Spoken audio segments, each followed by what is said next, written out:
আসসালামু আলাইকুম সবাই কেমন আছো আপুরা? আলহামদুলিল্লাহ আমি ভালো আছি।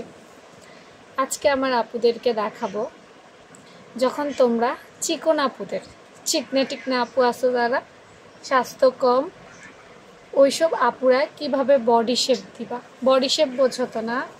এই যে আমি একটু দেখাই, বডি এই অংশটাতে থাকে, মানে পুরাটাই তো বডি, তাই না? বডি তার অর্ধেক বিষয় না, পুরোটাই বডি, কিন্তু বডি শেপটাকে মূলত বগলের নিচ থেকে কোমর পর্যন্ত, অর্থাৎ কোমর বেস্টের অংশ, প্যাটের অংশ, কোমরের অংশ, এইটাকে সেলাইয়ের জগতে বডি বলে।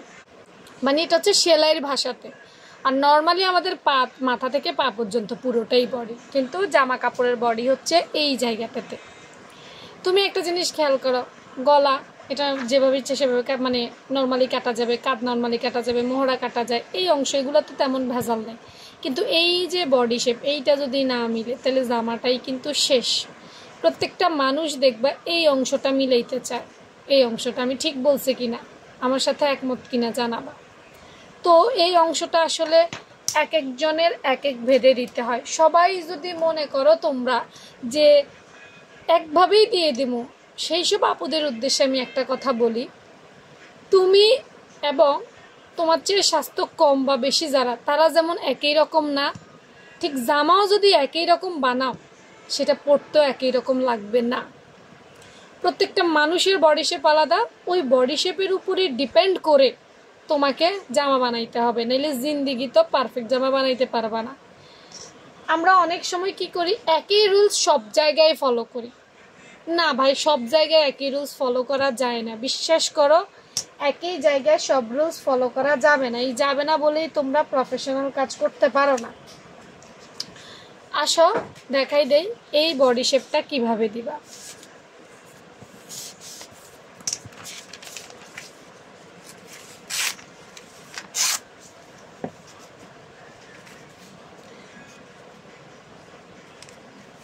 আচ্ছা, দুই প্যাটে নিলাম, সমস্যা নেই, আমি তো শুধু বডি দেখাবো, আর তো কিছু না।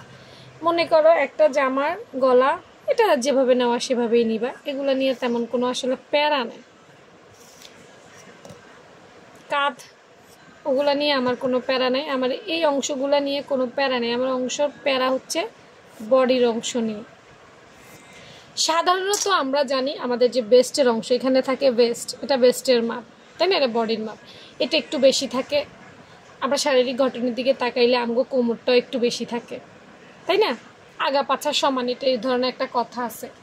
আর আমাদের প্যাটটা একটু চিকন, যদিও বর্তমানে চিকন না, তারপরে আমরা ধরে নেই চিকন। ও চিকন মানুষের তো প্যাট আসবে কোত্থেকে? চিকন মানুষ তো চিকনই, তো প্যাট একটু চিকন থাকে, তাই না? এখন দেখবা বিভিন্ন ইউটিউব চ্যানেলে বলো বা যেখানেই বলো, বা আমার ড্রয়িংটাতেই দেখো আমি কোনা কইরা এভাবে করছি। মূলত এইভাবে কিন্তু করে না, এভাবে করে না, এটা এভাবে করা যায় না, বুঝছো নি? এভাবে কিন্তু করা যায় না। হ্যাঁ, এটা কোন শেপে দেওয়া যাবে এই স্টাইল, সেটা আপু একদিন আলোচনা করব।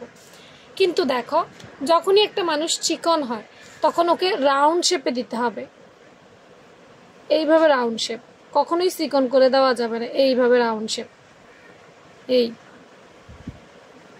এতটুকু ভিতরে যায় না, এতটুকু ভিতরে যায় না চিকন মানুষের শেপ, কারণ চিকন মানুষের বডিও কম থাকে, প্যাটও কম থাকে, সব কিছুই কম থাকে, এত বেশি যায় না। আচ্ছা, এখানে মনে করে এখানে এখানে, হ্যাঁ এটা ঠিক আছে। তো চিকন মানুষের সবসময় এরকম হয়। চিকন মানুষের দেখো এখানে বেস্ট কিন্তু খুব গুরুত্বপূর্ণ একটা ভূমিকা পালন করে। চিকন মানুষের বেস্টও বেশি বড় হয় না, কোমরও অত বেশি হয় না, তাই এইটা এইরকম হয়। এই